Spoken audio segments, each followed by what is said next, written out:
पहलगामच्या बैसरन खोऱ्यात गोळीबार झाल्याची माहिती समोर येते, तर दहशतवादी हल्ल्यातील जखमींमध्ये राजस्थानच्या पर्यटकांसह महाराष्ट्राच्याही काही पर्यटकांचा समावेश आहे। तसंच काही स्थानिक नागरिकही याच्यामध्ये जखमी झाले।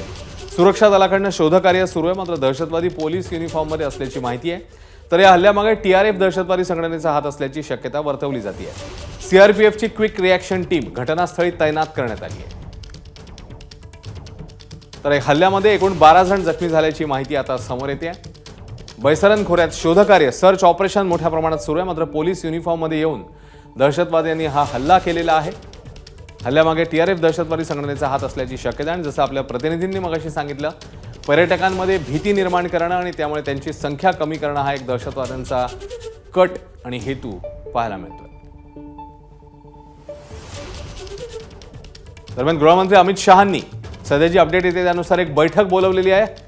हा हल्ला झाल्यानंतर आता केंद्र सरकारकडून वेगाने पावलं टाकण्यात येत आहेत। गृहमंत्री अमित शहा यांनी एक महत्त्वाची बैठक यामध्ये बोलवलेली आहे। सर्व वरिष्ठ अधिकारी आणि महत्त्वाच्या व्यक्ती या बैठकीला उपस्थित असतील। साहजिकच अत्यंत गांभीर्याने हा हल्ला घेण्यात आलेला आहे। दहशतवादी हल्ल्यासंदर्भात केंद्रीय गृहमंत्री आता ॲक्शन मोडमध्ये बघायला मिळतात। अमित शहांनी या संदर्भात एक बैठक बोलवली आहे। या घटनेमध्ये 12 जण जखमी झालेले आहेत, 2 जणांचा मृत्यू झालेला आहे आणि हे अत्यंत गांभीर्याने घेत गृह मंत्रालयाने केंद्रीय गृहमंत्र्यांनी आता एक बैठक बोलवली आहे। याच्यामध्ये या हल्ल्यासंदर्भात विचारविनिमय होणार आहे। या घडीची मोठी अपडेट आहे। आधी हल्ला झालेला होता, त्यानंतर सर्च ऑपरेशन सुरू झाले आणि आता एक महत्त्वाची बैठक सध्या घेण्यात येणार आहे। केंद्रीय गृहमंत्री अमित शहा यांनी ही बैठक बोलवलेली आहे। घटनास्थळी सीआरपीएफची अतिरिक्त पथकं देखील एकीकडे तैनात करण्यात आली आहेत। दुसरीकडे पंतप्रधान मोदींनी अमित शहांशी या संदर्भात फोनवरून चर्चा केलेली आहे अशीही माहिती कळते।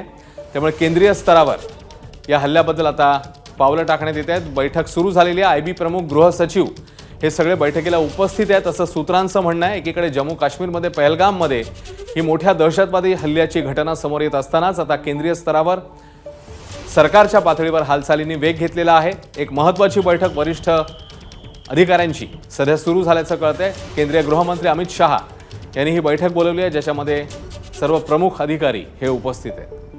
या हल्ल्यामध्ये एकूण 12 जण जखमी झाल्याची सध्याची माहिती आहे आणि सर्च ऑपरेशन सुरू आहे। हे दहशतवादी पोलीस युनिफॉर्ममध्ये आले होते असंही कळतंय। आता या दृष्टीने देखील तपासाने वेग घेतलेला आहे। दरम्यान पर्यटकांसह काही स्थानिक देखील या घटनेमध्ये जखमी झालेले आहेत आणि या जखमींमध्ये आणखी एक बाब समोर येते, माहिती समोर येते ती म्हणजे महाराष्ट्रातल्या पर्यटकांचाही यामध्ये समावेश आहे। एबीपी माझा, उघडा डोळे बघा नीट।